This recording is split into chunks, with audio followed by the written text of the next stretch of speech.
we're back for another workout of the day. Today is an AMRAP, as many rounds as possible in 18 minutes. It's called Brew.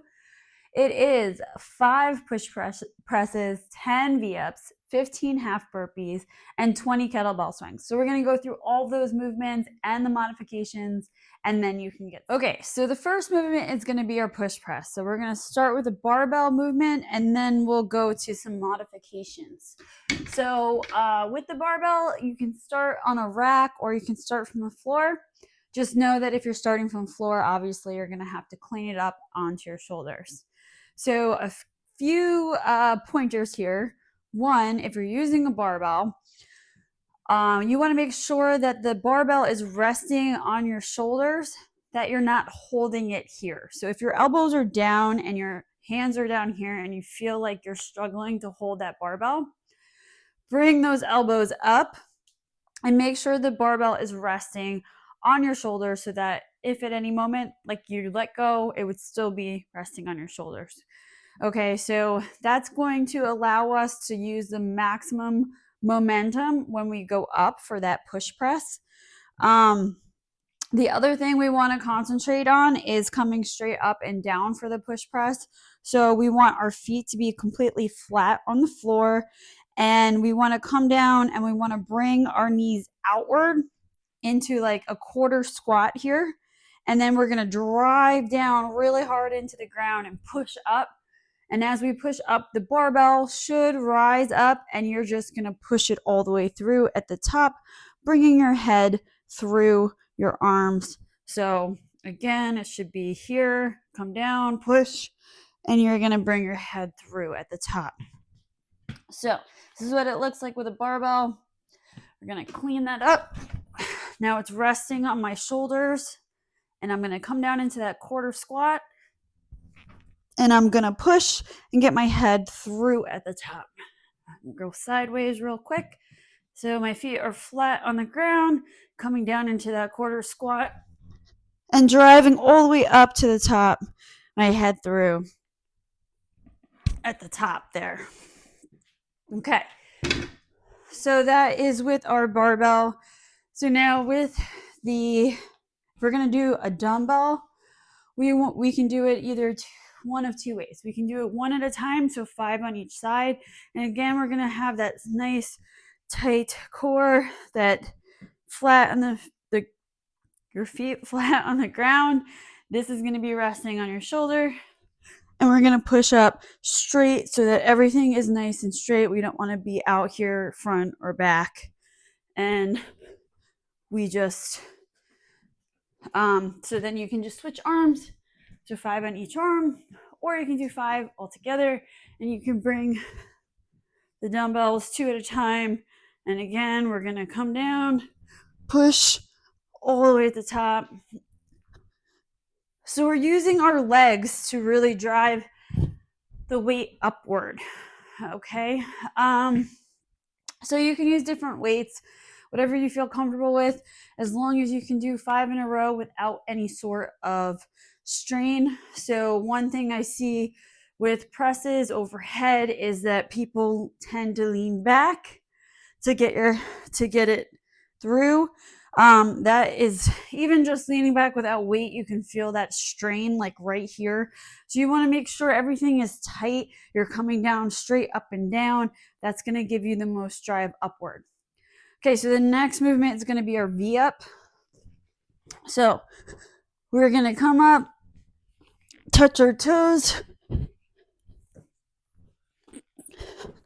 Now, modification, knees, leg raises, keeping your head off the ground. Just have that lower back on the ground. The next movement is going to be our half burpee. So what is a half burpee? A half burpee is a burpee without the push-up. So we're just going to come down and touch the ground, kick our feet all the way out until we're in that nice push-up position, and then just come back.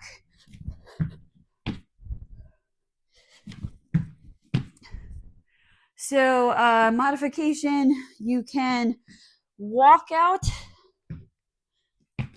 You just want to make sure you're coming all the way out. So your legs are already out. You can use a bench and jump out and in. Or you can step back on the bench as well. The next movement is going to be our kettlebell swing. So we'll go over that movement real quick. We'll go sideways. So big thing here is we never want to be squatting down. We're never bringing the kettlebell from here to here. It's going to be a swing out, right? So just picture swinging on the swing set. The swing goes out and back.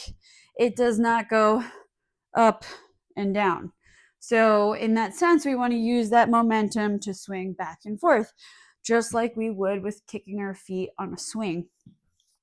So how do we do that?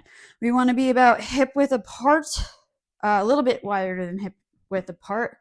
We're going to bring our hips, we're going to bend at our hips and bring them back.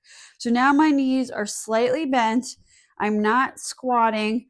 I'm bringing my hips back so that I can create the force to swing the kettlebell upward, because I'm not pulling the kettlebell, I'm swinging the kettlebell, hence kettlebell swings.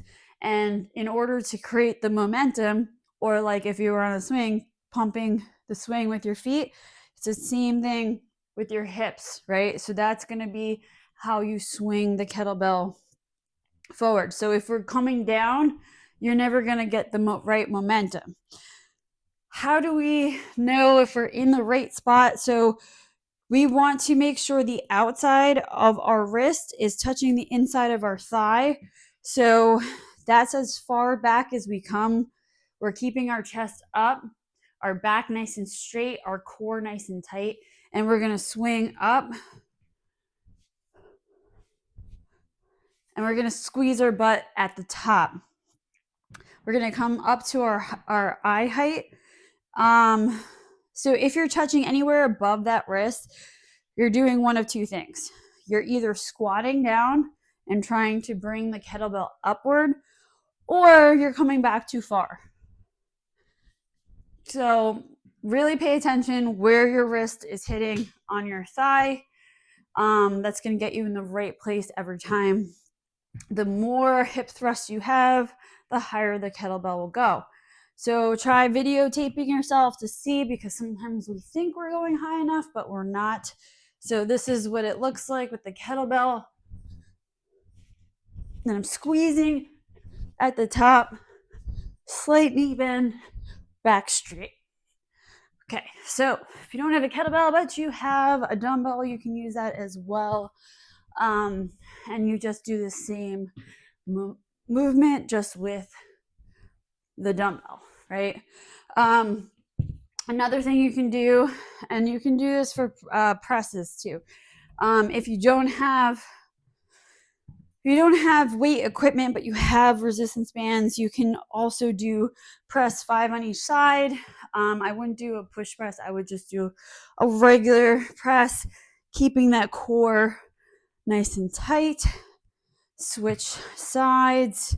For the kettlebell, you can step onto the band, pull it through, grab it with 2 hands, and you're going to do the same movement with the band.